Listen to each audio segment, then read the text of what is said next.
Hello everyone and welcome to another short video about the country of Serbia.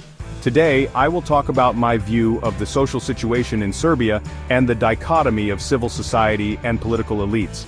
I believe that this topic is of great importance for anyone planning to move to Serbia, but also for those who would like to better understand the social dynamics of Serbian society. To better explain my view and perspective, I will go back a little to the past and explain what the myths of Serbian society are. Serbs, like some other peoples in the Balkans, were occupied by the Ottoman Empire for 500 years in the Middle Ages. After almost a century of struggle for independence and the gradual formation of an independent state, they developed a cultural and value system dedicated to freedom, integrity, and sovereignty. They also developed a huge criticality towards injustice and double standards. The myths of freedom, liberation, and unification were the driving force behind the formation of the Kingdom of Serbs, Croats, and Slovenes after the Great War, later named Kingdom of Yugoslavia. The Serbs, the most numerous in terms of population, entered into this with the mistaken assumption that this was the wish of the fraternal, also Slavic peoples of the region.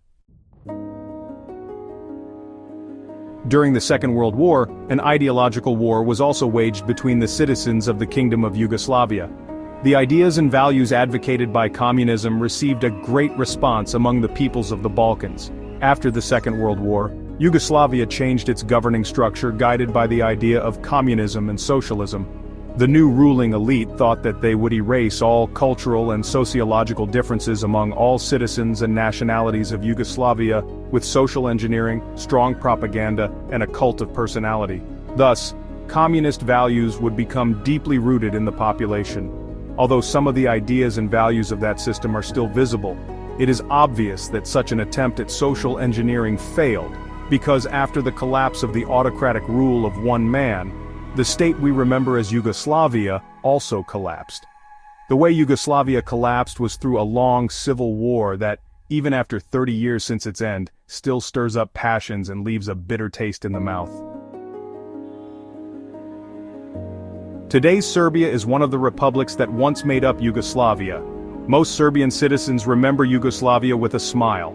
The older generation still feels betrayed by the other nationalities that made up Yugoslavia and considers them separatists and sees them as the main culprits for the war and the collapse of the state. The younger generation has more progressive views and experiences that period of history differently.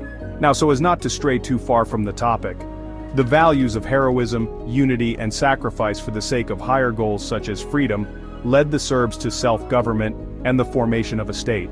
However, from liberation to the formation of modern Serbia, Serbia has always been governed by strong leaders with a strong cult of personality, autocrats and dictators. Such a form of government has created a segregation of society into ruling elites and civil society. Historically, it is irrelevant whether it was a vassal province, a kingdom, or a communist socialist republic. Serbia has never experienced a true civic revolution. Don't get me wrong, Serbia built its self-government, independence, and sovereignty on modern civic values. The redistribution of power and obligations. However, this has always been better defined in documents than it was implemented in practice. The segregation of society into the political elite and civil society has always led to serious political conflicts between the two in Serbia. I will list some of these conflicts through history: Vucic's Rebellion in 1842, Timok Rebellion in 1844, St. Andrew's Assembly in 1858, May coup and the assassination of King Aleksandar Obrenović in 1903, protests in Belgrade on March 27, 1941, student protests in 1968, civil protests in 1991, protests in 1996 and 1997, October 5th demonstrations in 2000, 2017 protests against the dictatorship, protests 1 out of 5 million in 2018 and 2019, protests Serbia against violence in 2023, student protests against corruption in 2024, and protest general strike January 2025. Conflict occurs because the political elite rules autocratically, often remaining blind to the needs of civil society, different opinions, or diverse political discourse. The prescribed laws in practice often do not apply to people from the political elite, which causes a feeling of injustice, double standards. Most institutions, which should be autonomous and independent in their work, only work partially, often submitting to the demands of the ruling elite. In such an environment, corruption is common and frequent. Professional competence can often be an irrelevant reference. Acquaintances with people from political circles are more important. In such an environment, civil society or other groups feel neglected and left behind. Feelings of neglect, oppression, inequality, and injustice pile up and accumulate until they grow into protests, all in the desire for freedom, justice, dignity, integrity, sovereignty, and unity.